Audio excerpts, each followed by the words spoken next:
اس جہنم کی آگ کو برداشت کر سکتا ہے؟ نہیں، کبھی آپ نے جب سے شرع شام سے لے کر اب تک نعت خواں آتے ہیں، کچھ مقررین ایسے آتے ہیں جو آپ کو ہنساتے ہیں، کچھ لوگوں سے گفتگو کر رہے ہیں، کبھی آپ نے تنہائی میں اللہ کے عذاب کو، کبھی تنہائی میں جہنم کے عذاب کا تصور کر کے آپ نے آنسو بہایا ہے؟ اللہ اکبر، میدان محشر میں ایک آگ ہوگی جو امت محمدیہ کی طرف دوڑتی ہوئی نظر، امت محمدیہ کی طرف یا بندہ کی طرف وہ آگ چھلکتی ہوئی نظر آئے گی۔ اللہ اکبر، ایک پیالہ لایا جائے گا پانی کا، اور اس پیالہ کو اس آگ میں جب ڈالا جائے گا، بھڑکتی ہوئی آگ، آسمان سے جو آگ باتیں کر رہی تھی وہ آگ بجھتی ہوئی نظر آئے گی۔ میرے دوستوں بزرگوں، رب کائنات کی بارگاہ میں التجا ہوگا، اے پروردگار، یہ کون سا پیالہ ہے، یہ کون سا پانی ہے کہ یہ آگ جو آسمان سے باتیں کر رہی تھی، اس پیالہ کو جب اس آگ میں ڈالا گیا تو آگ بجھتی ہوئی نظر آ رہی ہے، یہ کون سا پانی ہے؟ رب جلیل ارشاد فرمائے گا، اے فرشتوں سنو، دنیا میں جو انسان میرے عذاب سے ڈرتا تھا، جو انسان میرے عذاب کو تصور کر کے رو رہا تھا اور اپنے آنکھ سے آنسو کا قطرہ نکالا تھا، اس آنسو کے قطرہ کو زمین پر گرنے سے پہلے میں نے محفوظ کر لیا تھا، وہی انسان کے آنسو کا قطرہ ہے کیا جہنم کی آگ میں ڈالا گیا ہے، جس کی برکت سے جہنم کی آگ بجھتی ہوئی نظر آ رہی ہے۔ میرے دوستوں بزرگوں، اگر عذاب الہی کا اور اللہ کے خوف، اللہ کے عذاب کا خوف کر کے اپنے دل میں تصور کریں گے، ایک قطرہ آنسو بھی بہا دیں گے، تو قسم خدا کی میں دعویٰ کے ساتھ کہہ رہا ہوں، جہنم کی آگ آپ کے لیے حرام کر دی جائے گی۔ درود پاک پڑھیں، اللہم صلی علی سیدنا شفیعنا مولانا محمد بارک وسلم، صلاۃ و سلام علیک یا رسول اللہ صلی اللہ تعالی علیہ وسلم۔ میرے آقا صلی اللہ تعالی علیہ وسلم جب بھی کوئی دین کی باتیں بتاتے تھے، صحابہ کرام کا یہ حال تھا۔ سیدنا صدیق اکبر رضی اللہ تعالیٰ عنہ، جن کی جنتی ہونے کی بشارت اللہ کے نبی صلی اللہ تعالی علیہ وسلم نے دنیا ہی میں عطا کر دیا تھا، صدیق کو کس چیز کا خوف تھا؟ مگر اللہ اکبر، جب جہنم کا تذکرہ ہوتا تھا، جب قبر کا تذکرہ ہوتا تھا، جب جہنم کو یاد کرتے تھے، تو سیدنا صدیق اکبر رضی اللہ تعالیٰ عنہ جس قدر آنسو بہاتے تھے، اس قدر آنسو بہاتے تھے کہ آپ کے نیش مبارک یعنی آپ کے داڑھی مبارک تر ہو جایا کرتی تھی۔ جس زمین پر سیدنا صدیق اکبر کھڑے ہو جاتے تھے، زمین تر ہو جایا کرتی تھی۔ کسی نے پوچھا، اے سیدنا صدیق اکبر، آپ کے لیے تو اللہ کے محبوب صلی اللہ علیہ وسلم نے جنتی ہونے کی بشارت دنیا ہی میں عطا کر دی ہے، پھر آپ کیوں رو رہے ہیں؟ میرے آقا صلی اللہ تعالی علیہ وسلم نے ایک مرتبہ اپنے دست مبارک سے اللہ اکبر، آقا صلی اللہ علیہ وسلم کو قیامت تک جتنے بھی لوگ، جتنے بھی آدم کے اولاد پیدا ہوں گے، قیامت تک تمام لوگوں کے اعمال کو بھی میرے آقا صلی اللہ علیہ وسلم جانتے تھے، کون جنتی ہے کون جہنمی ہے، سب میرے آقا جانتے تھے۔ اللہ اکبر، مشکاۃ شریف کی حدیث ہے، آقا دو عالم صلی اللہ علیہ وسلم نے ایک طرف ایک ہاتھ کو رکھا اور آقا نے فرمایا کہ یہ جنتی ہے، ایک طرف پھر آقا صلی اللہ علیہ وسلم نے اشارہ فرمایا کہ یہ جہنمی ہے۔ اللہ اکبر، سیدنا صدیق اکبر سے جب یہ سوال کیا گیا، اے اللہ کے سوال کیا گیا، اے صدیق اکبر، اللہ کے محبوب صلی اللہ تعالی علیہ وسلم نے تو دنیا ہی میں آپ کو جنتی ہونے کی بشارت دے دی ہے، پھر آپ کیوں ہو رہے ہیں اس قدر؟ سیدنا صدیق اکبر نے ارشاد فرمایا تھا کہ میرے آقا صلی اللہ علیہ وسلم نے جنتیوں کے بارے میں بھی فرما دیا تھا، جہنمیوں کے بارے میں بھی فرما دیا تھا۔ اسی طرح سے عالم ارواح میں حضرت سیدنا آدم علیہ السلام، مشکاۃ شریف کی حدیث ہے کہ سیدنا آدم علیہ السلام کے بارگاہ میں کچھ روحیں پیش کی گئی جو چمکدار تھی، چاند اور ستاروں کی طرح چمک رہی تھی، اور کچھ روحوں کو پیش کی گئی تھی جو بالکل تاریک اور اندھیری تھی۔ اللہ اکبر، سیدنا آدم علیہ السلام جب ان روحوں، چمکدار روحوں کی طرف دیکھ رہے تھے تو آپ مسکرا رہے تھے، اور جب ان تاریک روحوں کی طرف دیکھ رہے تھے آپ رو رہے تھے۔ اللہ اکبر، جب پوچھا گیا کہ اے آدم معاملہ کیا ہے، سیدنا آدم علیہ السلام نے ارشاد فرمایا تھا کہ مجھے جبریل امین نے بتایا ہے کہ یہ جو چمکدار روحیں ہیں، یہ جو آپ کی اولاد کے جو جنتی اولاد ہے، یہ ان کی روحیں ہیں، اور یہ جو تاریک روحیں ہیں، یہ جو اندھیری روحیں ہیں، یہ کالی ارواح ہے، یہ جہنمیوں کے ارواح ہے۔ اللہ اکبر، سیدنا صدیق اکبر رضی اللہ تعالیٰ عنہ ارشاد فرماتے ہیں، نہ جانے میں ان روح ارواح میں تھا یا ان ارواح میں تھا، اس لیے لیے میں بارگاہ پروردگار میں زیادہ تر استغفار کرتا ہوں، گر گراتا ہوں کہ اے پروردگار میرا شمار جنتی انوار میں فرما دے۔ اللہ اکبر میرے دوستوں بزرگوں، جن کی جنتی ہونے کی بشارت اللہ کے محبوب صلی اللہ علیہ وسلم نے دنیا ہی میں عطا کر دیا تھا، ان کا یہ عالم تھا کہ روتے روتے داڑیاں تر ہو جایا کرتی تھی، تو ہمیں اور آپ کو جہنم کو یاد کر کے کتنا رونا چاہیے۔ اس لیے میرے دوستوں بزرگوں، جب آپ آئے ہیں یہاں پر تو کم سے کم آقا صلی اللہ تعالی علیہ وسلم کی فرمان جب آپ تک پہنچ رہا ہے، میرے آقا صلی اللہ علیہ وسلم نے ارشاد فرمایا تھا کہ ایک زمانہ ایسا بھی آئے گا کہ دین کے کام میں بھی پیسے کی ضرورت پڑے گی۔ آج اگر بغیر شامیانہ کے، بغیر مائک کے، بغیر لائٹنگ کے اگر آپ کو بلایا جاتا تو آپ نہیں آتے۔ آنے سے پہلے انسان دیکھتا ہے کہ مجمع کیسا ہے، آنے سے پہلے دیکھتا ہے شامیانہ کیسا ہے، آنے سے پہلے دیکھتا ہے کمکمے کیسے ہیں، آنے سے پہلے پوچھتا ہے مائک کیسے ہے۔ اللہ اکبر، ان سارے انتظامات کے بعد پھر آپ کو بلایا جاتا ہے۔ یہ سارا انتظام جو کیا گیا ہے، کیوں؟ مقصد ایک ہی ہونا چاہیے، پیسہ اکٹھا کرنا مقصد نہیں، بلکہ مقصد یہ ہونا چاہیے کہ اللہ اور اللہ کے رسول کے پیغام لوگوں تک پہنچایا جائے۔ قسم خدا کی، ان سارے پورے مجمع میں ایک آدمی نے بھی آج دل سے توبہ کر دیا اور راہ راست پر آ گیا تو مولانا انوار کی ساری محنتیں بارگاہ پروردگار میں قبول ہو سکتی ہیں۔ اسی لیے میرے آقا صلی اللہ علیہ وسلم نے ارشاد فرمایا، میرے دوستو بزرگ، آج ہمارے اندر عمل کی بہت بڑی کمی ہے، بہت بڑی کمی ہے عمل کی۔ آج مسجد تو ہم بنا لیتے ہیں مگر مسجدیں ہماری نمازیوں سے خالی نظر آ رہی ہیں۔ بسا اوقات تو ایسا ہوتا ہے کہ وقت پہ اذان بھی نہیں ہوتی ہے، مگر اللہ کے نبی صلی اللہ تعالی علیہ وسلم نے ارشاد فرمایا ہے دوستو، من بنا للہ مسجدا بنى اللہ لہ بیتا فی الجنہ، جس نے دنیا میں اللہ کے لیے مسجد بنائی، اللہ تبارک و تعالی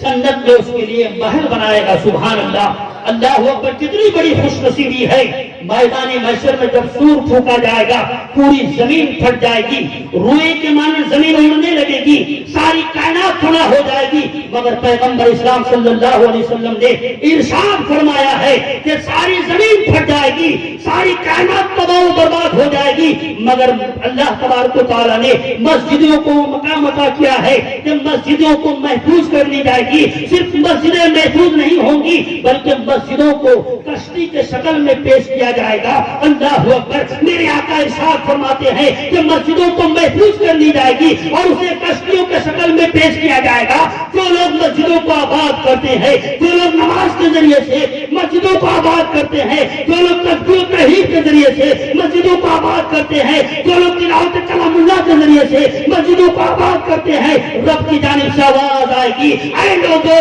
تم نے مسجد کو آباد کیا تھا، آج اس کشمکش کے عالم میں تمہیں مسجد تمہارے سامنے کشتی کی شکل میں پیش کر دی گئی ہے، تم اس کشتی میں سوار ہو جاؤ اور اپنے آپ کو نجات۔